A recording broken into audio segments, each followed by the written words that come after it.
Hello mga kakaripak, welcome sa atong video tutorial.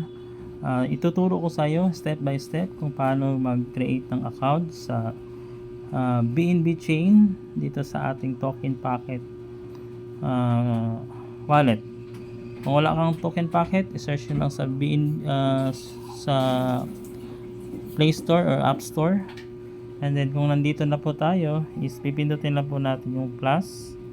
Then pindutin nyo lang po itong BNB chain, then just create wallet. Kung mayroon kayong existing na seed phrase, i-import nyo lang, pero ngayon is new siya, pipindutin nyo lang itong create, then not now. Then dito guys is palitan nyo lang ng pangalan, for example Karipak. Then ilalagay nyo lang yung password yun dyan. For example, mag-password tayo. Tapos, ayan. Sample lang to. Okay. Tapos, ang kailangan nyo lang is pipindutin nyo lang yung bilog sa baba, yung read and agree. Tapos,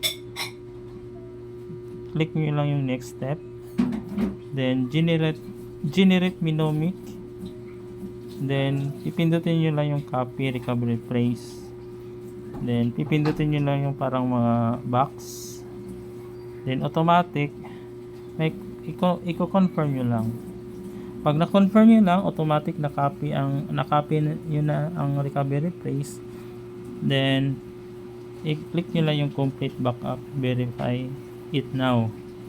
Tapos dito sa number 1, ipipaste nyo lang yan, long phrase, tapos paste. Pag na-paste nyo na, then click confirm sa baba. Yan.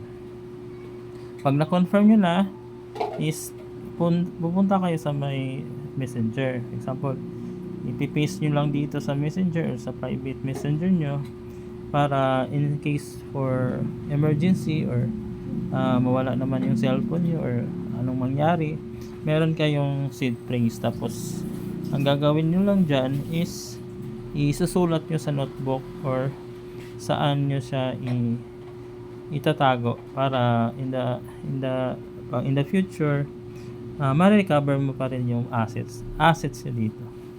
Yun lang po mga kakaripak. Yun yung tutorial natin kung paano tayo gagawa ng account dito sa ating token packet. Yan yung first thing to do na gagawin natin. Please subscribe our YouTube channel, or please share na rin din para updated tayo sa mga video tutorial na gagawin natin. Thank you and God bless.